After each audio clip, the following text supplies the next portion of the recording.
बहुतेक लोकांना ना कोबी फारशी काही आवडत नाही आहे, त्यामुळे ते लोक खातच नाहीत.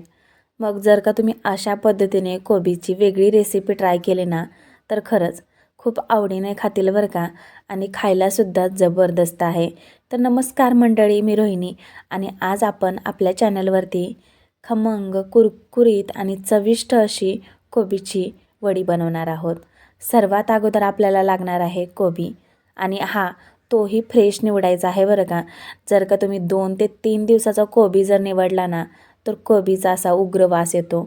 त्यामुळं कोबी मात्र असा निवडताना फ्रेश निवडा. आता कोबीची जी घाण पानं आहेत ना, ती वरची काढून टाकलेली आहेत आणि मधोमध असं कट करून घेते, चिरून घेते. अगदी 2 भाग झाले पाहिजे असे. आता कोबी बारीक चिरता येईल तसा चिरा, नाहीतर किसून घेतलं ना कधीही चांगलं. तर इथे मी कोबी जो आहे ना, तो किसून घेते. खूप बारीक असं कट करता येणार नाही आहे, त्यामुळं वडीसुद्धा चांगली बांधता येणार नाही आहे आपल्याला, अशी सुट्टी सुट्टी होईल. आता इथे पावशेर इतका होईल एवढा कोबी घेतलेला आहे आणि अगदी दोन्ही भागसुद्धा कट केलेले चिरून घेणार आहोत. आणि पाहू शकता मस्त अशी बारीक जी कोबी आहे ना, ती किसून झालेली आहे पूर्णपणे. अगदी दोन्हीही भाग किसले गेलेले आहेत आणि ह्यामध्ये आहे ना आता पाणी खूप सुटतं बरं का किसलेल्या कोबीला. तर आता पाणी पूर्णपणे काढून घ्यायचं आहे. तर हातानेच असं पिळून घेते, नितळून घेते आणि पूर्णपणे पाणी मात्र कोबीमधलं काढून घेते. चिरलेल्या कोबीला पाणी जास्त सुटत नाही आहे, पण किसलेल्या कोबीला खूपच पाणी सुटतं. त्यामुळं पाणी काढून घ्यावं लागतं. नाहीतर काय होतं की कोबीमध्ये खूप सारं बेसन पीठ मावतं आणि वडीमध्ये खूप बेसनच लागतं. त्यामुळे ना पाणी कधीही नितळून घ्या. तर पाणी पूर्णपणे काढून झाल्यानंतर 1 वाटी एवढी कोबी झालेली आहे बरं का किसलेली.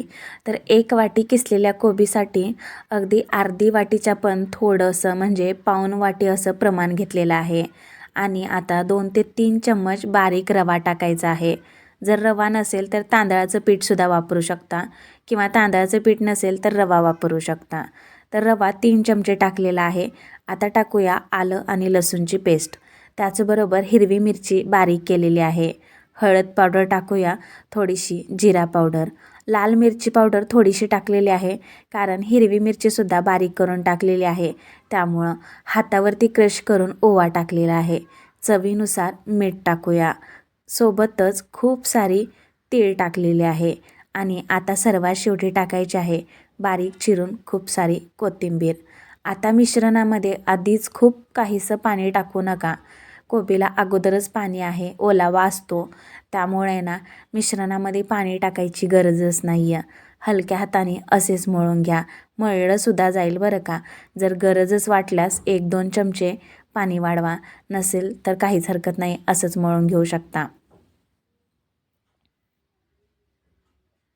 आणि आता बघू शकता व्हिडिओमध्ये अजिबात पाण्याचा थेंबही न वापरता हे मिश्रण आहे ना असंच मळलं गेलेलं आहे. ह्यामध्ये आता आपण 2 ते 3 चमचा रवा वापरल्यामुळे ना हे मिश्रण आपल्याला अगदी 5 ते 10 मिनिटासाठी आहे ना रेस्ट करण्यासाठी ठेवून द्यायचं आहे. म्हणजे जो रवा आहे ना तो छान असा फुगेलसुद्धा आणि बेसनचं पीठसुद्धा खूप छान असं सेट होईल. त्यासाठी अगदी 5 ते 10 मिनिटे ना मी झाकण ठेवून दिलेलं आहे. आता झाकण खोलून पाहूया आणि पाहू शकता परत एकदा ह्याला पाणी सुटलेलं आहे. परत एकदा हलक्या हाताने मळून घेऊया. मिश्रण छान असं परफेक्ट असं वडी बनवण्यासाठी तयार आहे. तर एक चाळण घ्यायची आहे. त्याला आहे ना तेल आहे ना सर्व असं चाळणीला लावून घेऊया आणि ह्यामध्ये वडीचं मिश्रण थापून घेऊया.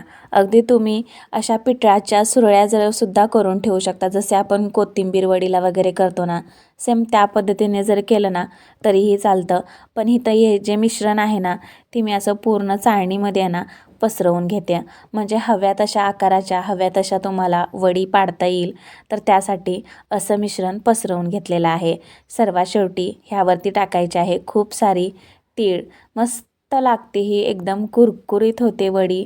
आणि जर का तुम्हाला खरंच कोबी आवडत नसेल ना खायला, पण तुम्ही अशा पद्धतीने एकदा नक्की करून बघा.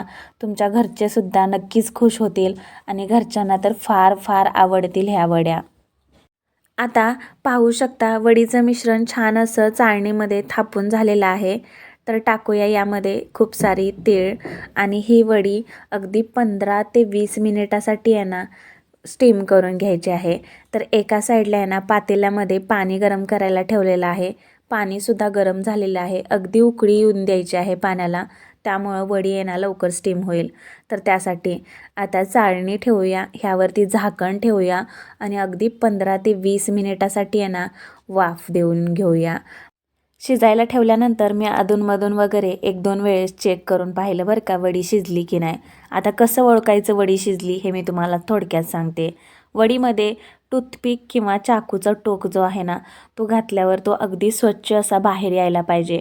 स्वच्छ असं टूथपिक किंवा सुरीचा टोक बाहेर आला ना की ओळखायचं ही वडी मात्र खूप छान अशी शिजली गेलेली आहे. गार करून घ्यायचं, 5 ते 10 मिनिटासाठी ठेवायचं.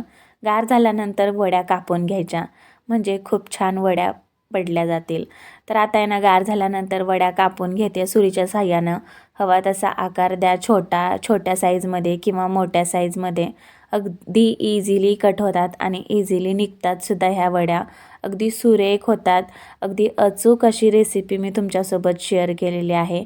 एकदा नक्की करून बघा आणि पाहू शकता अगदी मस्त अशा ह्या ज्या वड्या आहेत ना त्या तयार झालेल्या आहेत. ह्या वड्या अगदी शालो फ्राय जरी केल्या ना तरीही खूप छान लागतात. आता मी अशीच टेस्ट करून पाहिली होती बरं का. खरंच खूप मस्त लागत होती.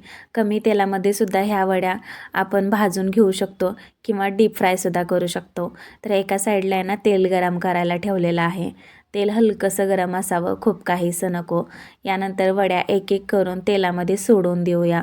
खरपूस होईपर्यंत, कुरकुरीत होईपर्यंत ह्या वड्या तळून घेऊया.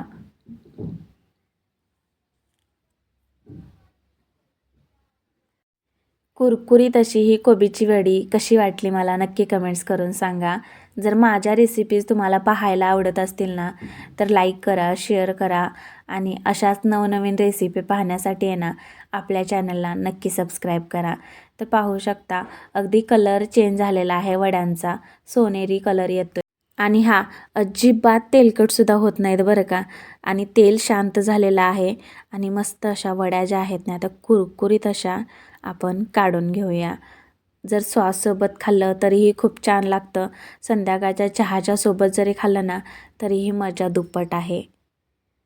तर तसाच दुसरा घाणासुद्धा आपण तळून घेणार आहोत.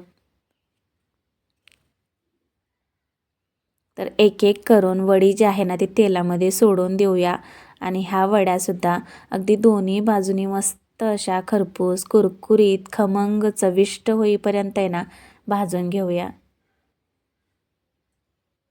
आता तुम्हाला मी समोर इथे एक वडी आहे ना खोलून दाखवते, म्हणजेच तोडून दाखवते. पाहू शकता कलर वगैरे किती सुरेख आलेला आहे. एकदम कुरकुरीत क्रिस्पीपणा आलेला आहे आणि आतूनसुद्धा खूप छान अशी वडी जी आहे ना ती भाजली गेलेली आहे. रेसिपी आवडल्यास एक लाईक नक्की करा. तुम्हीसुद्धा बनवून नक्की पहा. धन्यवाद.